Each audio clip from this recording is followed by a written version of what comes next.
Part 1. The director of an engineering company is interviewing an applicant for a job. First, you have some time to look at questions 1 to 6.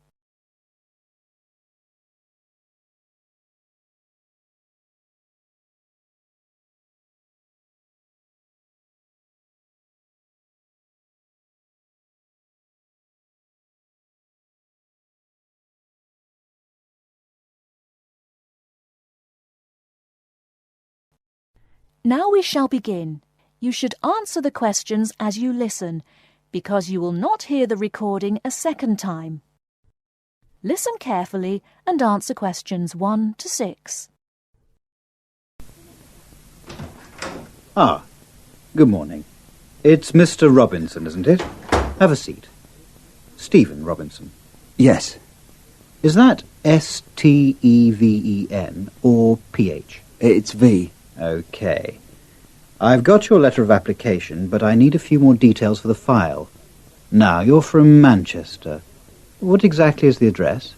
Yes, it's Dynevor Gardens, that's D-Y-N-E-V-O-R, Prestwich. Thanks.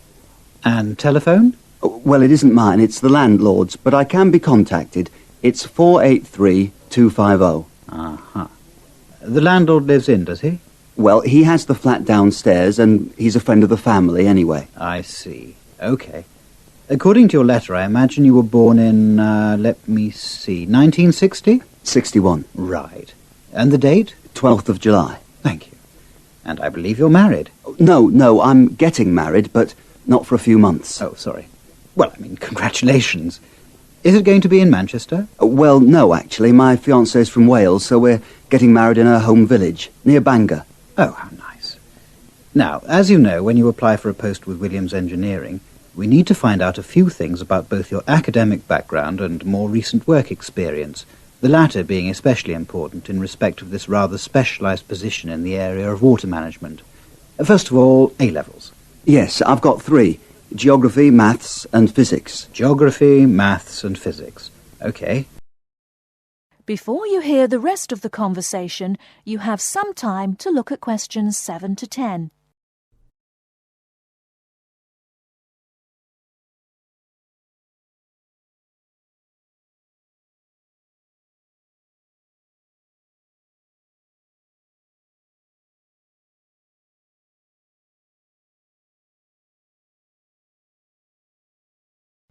Now listen and answer questions 7 to 10. And what about your degree? I went to Sheffield University and got an engineering degree, with water management as my specialisation. Uh-huh. And as for work experience, I started out after graduating in 1986 in China, working for the Chinese government. Did you work as a volunteer? No, I did get a nominal salary. It was a 2-year irrigation project. That sounds fascinating. How did you organise that? You say it wasn't a British company, then? No. My university had links with a Chinese engineering university, so it was organised at that level. And after that? Then I came back, moved to Manchester, and have been working with Latimer Engineering since then. And what exactly are you doing for Latimer? Oh, I'm working in irrigation again, this time as a project research assistant. Great. I've got your details. Now let's move on to a more general discussion about what we're looking for.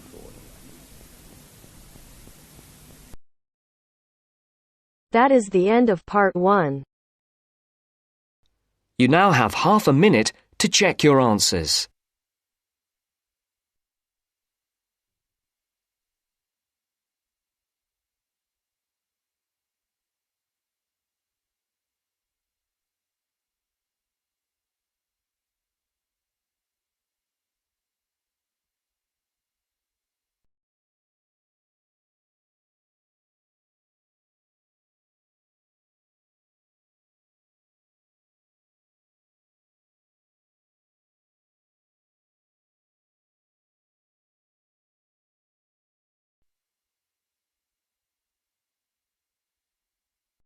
Now turns to Part 2. Part 2. You will hear a podcast on Camber's theme park. Now you have some time to look at questions 11 to 16.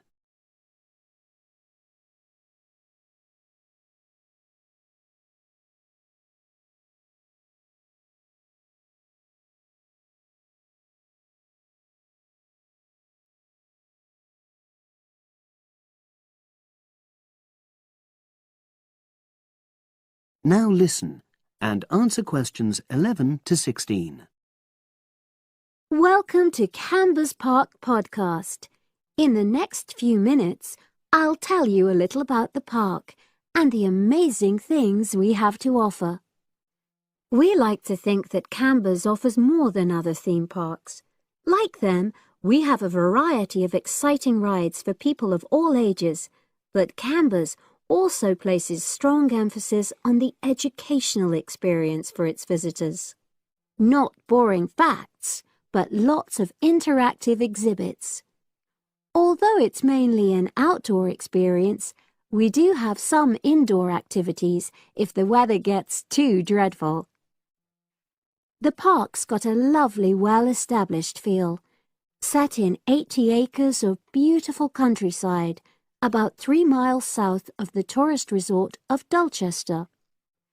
The park was set up in 1997 by the Canberra family, but then taken over by new owners in 2004, who have maintained the original vision of the Canberras. It has lots of old trees, hundreds of flower beds, and a gorgeous lake.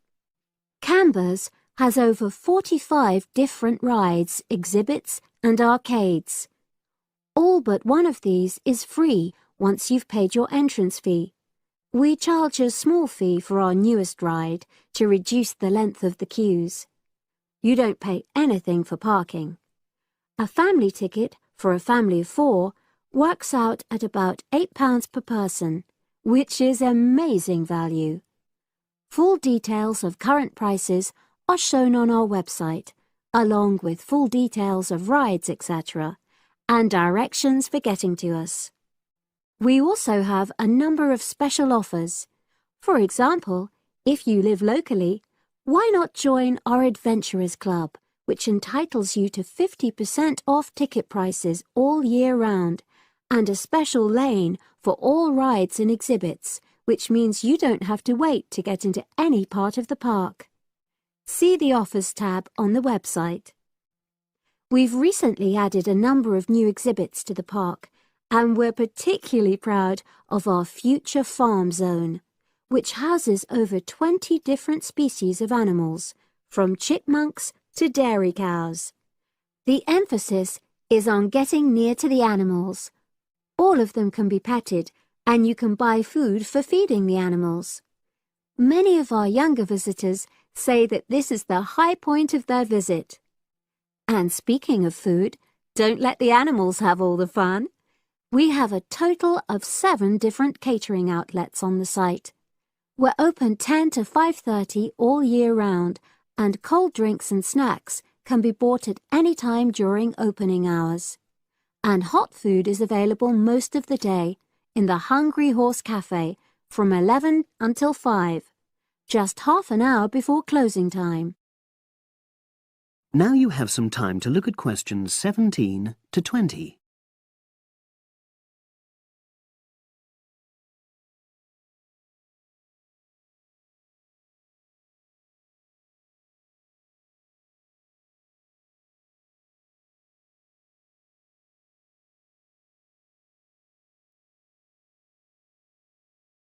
Now listen and answer questions 17 to 20. Now we want all our visitors to have an exciting time when they come to the park, but our first priority must be safety. Parents and guardians know their children's behaviour and capabilities, but here at the park we have set certain conditions for each of the rides to ensure that all visitors get the maximum enjoyment out of the experience and feel secure at all times. There are 4 major rides at the park. Our newest ride is the River Adventure, which is designed to reproduce the experience of whitewater rafting. No amount of protective clothing would make any difference, so only go on this ride if you're prepared to get wet. Children under 8 can go on this ride, but all under 16s must have an adult with them. Not all of our rides are designed for thrills and spills. Our Jungle Gym roller coaster is a gentler version of the classic Loop-the-Loop, specially created for whole family enjoyment, from the smallest children to elderly grandparents, suitable for all levels of disability and health conditions. Carriages have comfortable seating for up to 8 people with safety belts for each passenger, which must be worn at all times. Sit back and enjoy the scenery. One of the best established and most popular of Canberra's rides is the massive swoop slide. Whiz down the polished vertical slide 9 meters in height and scream to your heart's content. There are no age or height restrictions. Be careful though, you must have on long trousers so you won't get any speed burns. And then there's the famous Zip Go-Kart Stadium with 16 karts, 8 for single drivers and 8 for kids preferring to ride along with mum, dad or carer. Take part in high-speed races in our specially designed Formula One style karts, but no bumping other karts, please. All riders must be above 1.2 meters because they have to be able to reach the pedals, even in the shared karts. Full details of all safety features are available on our website at www.camberspark.com. So come and make a day of it at Canberra's theme park.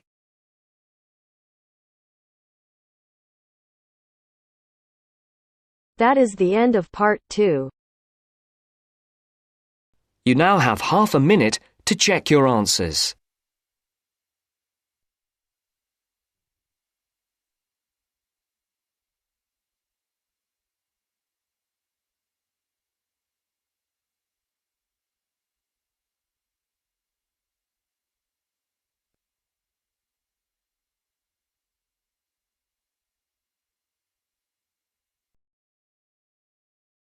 Now turns to part 3. Part 3. You will hear 2 students discussing a project they have to do as part of a literature course on great books. First, you have some time to look at questions 21 to 25.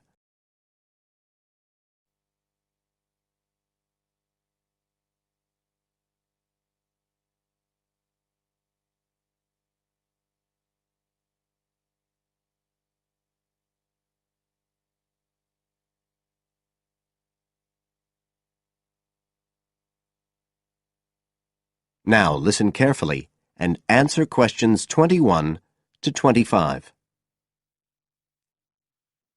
Hi, Joey. How are you doing? I heard you were sick. Oh, hi, Olivia. Yeah, I had a virus last week, and I missed a whole pile of lectures, like the first one on the great books in literature, where Dr. Castle gave us all the information about the semester project. I can give you copies of the handouts. I've got them right here. That's okay. I already collected the handouts, but I'm not very clear about all the details. I know we each have to choose an individual author. I think I'm going to do Carlos Castaneda. I'm really interested in South American literature. Have you checked he's on the list that Dr. Castle gave us? We can't just choose anyone. Yeah, I checked. It's okay. Who did you choose? Well, I was thinking of choosing Ernest Hemingway, but then I thought, no, I'll do a British author, not an American one. So I chose Emily Bronte. Okay. And first of all, it says we have to read a biography of our author. I guess it's okay if we just look up information about him on the internet? No, it's got to be a full-length book. I think the minimum length's 250 pages. There's a list of biographies. Didn't you get that? Oh, right. I didn't realize we had to stick with that. So, what do we have to do when we've read the biography? Well, then we have to choose one work by the writer. Again, it's got to be something quite long. We can't just read a short story. But I guess a collection of short stories would be okay? Yes, or even a collection of poems, they said. But I think most people are doing novels. I'm going to do Wuthering Heights. I've read it before, but I really want to read it again now I've found out more about the writer. And then the video. We have to make a short video about our author and about the book. How long has it got to be? A minute.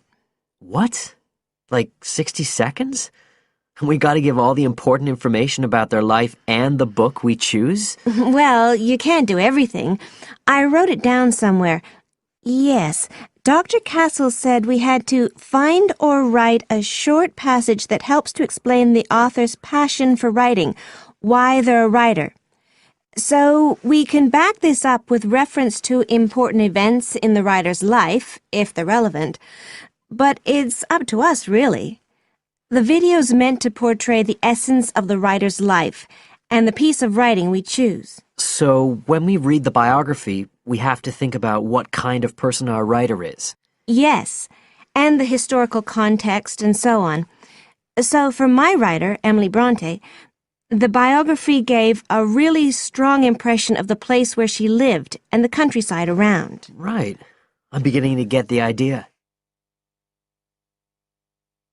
Before you hear the rest of the talk, you have some time to look at questions 26 to 30.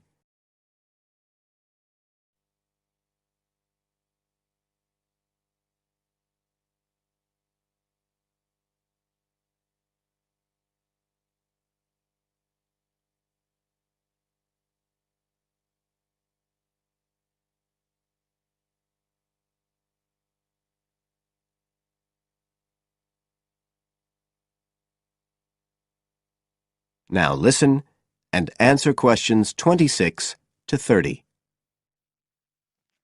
Can I check the other requirements with you? Sure.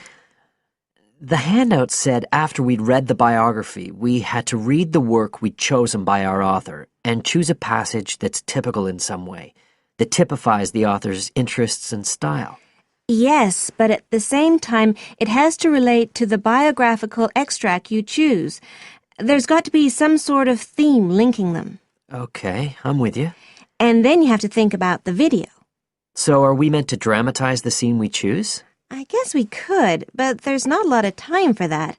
I think it's more how we can use things like sound effects to create the atmosphere, the feeling we want. And presumably visuals as well? Yeah, of course. I mean, I suppose that's the whole point of making a video. But whatever we use has to be historically in keeping with the author. We can use things like digital image processing to do it all. So we can use any computer software we want? Sure. And it's important that we use a range, not just one software program. That's actually one of the things we're assessed on. Okay. Oh, and something else that's apparently really important is to keep track of the materials we use and to acknowledge them. Including stuff we download off the internet, presumably? Yeah, so our video has to list all the material used with details of the source in a bibliography at the end. Okay. And you were talking about assessment of the project.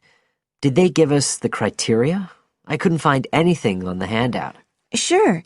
He gave us them in the lecture. Let's see, you get 25% just for getting all the components done. That's both sets of reading and the video. Then the second part is actually how successful we are at getting the essence of the work. They call that content, and that counts for 50%. Then the last 25% is on the video itself, the artistic and technical side. Great. Well, that sounds a lot of work, but a whole lot better than just handing in a paper. Thanks a lot, Olivia. You're welcome. That is the end of part 3. You now have half a minute to check your answers.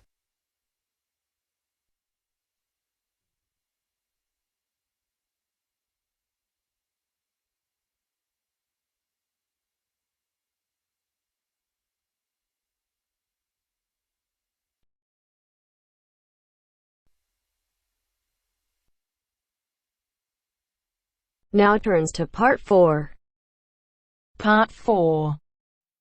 You will hear part of a lecture about a place called Kuba Pedy. Listen carefully and answer questions 31 to 36.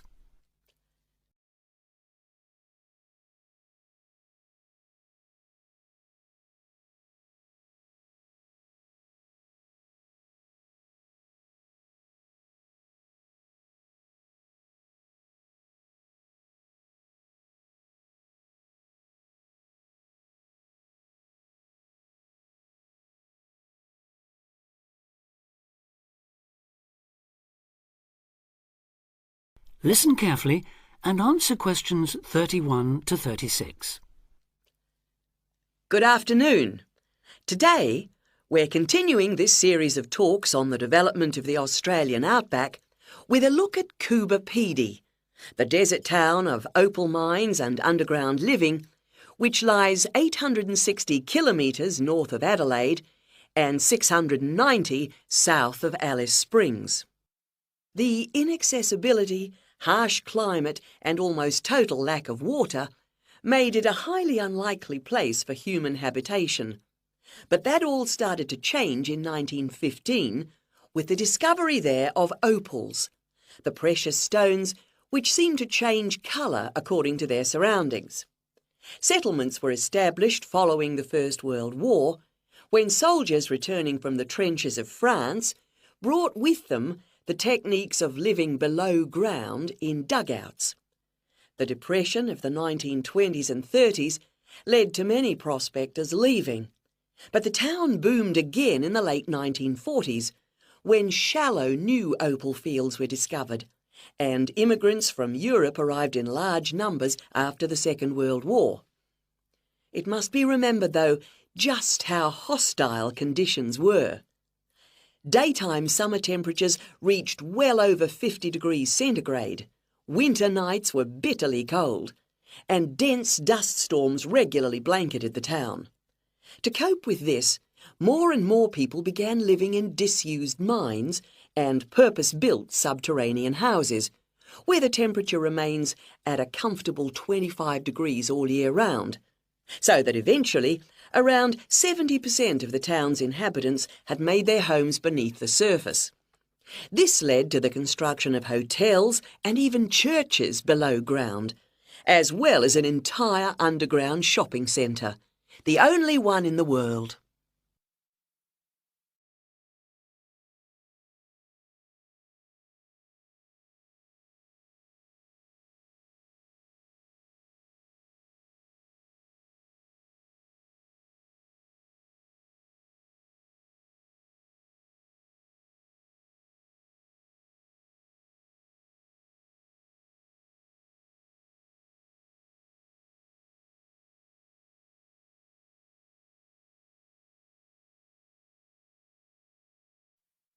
Now answer questions 37 to 40.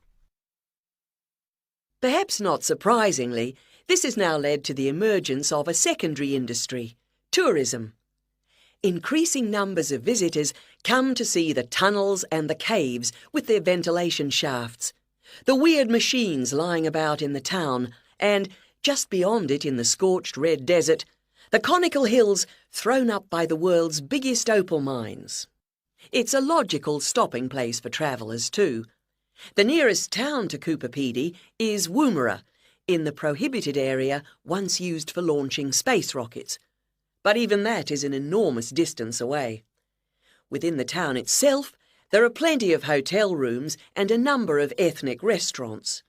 Remember that Coober Pedy is one of the most multicultural places in Australia, with an estimated 45 nationalities represented, and its very own Opal Museum.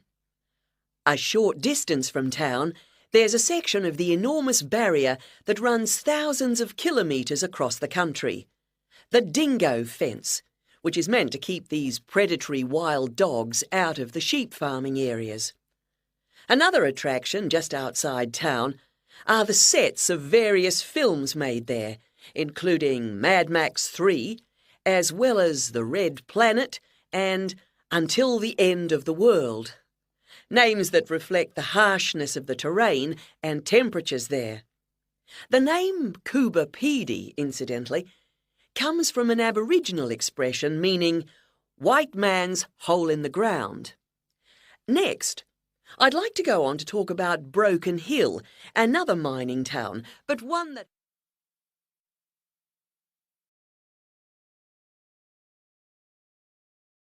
That is the end of part 4.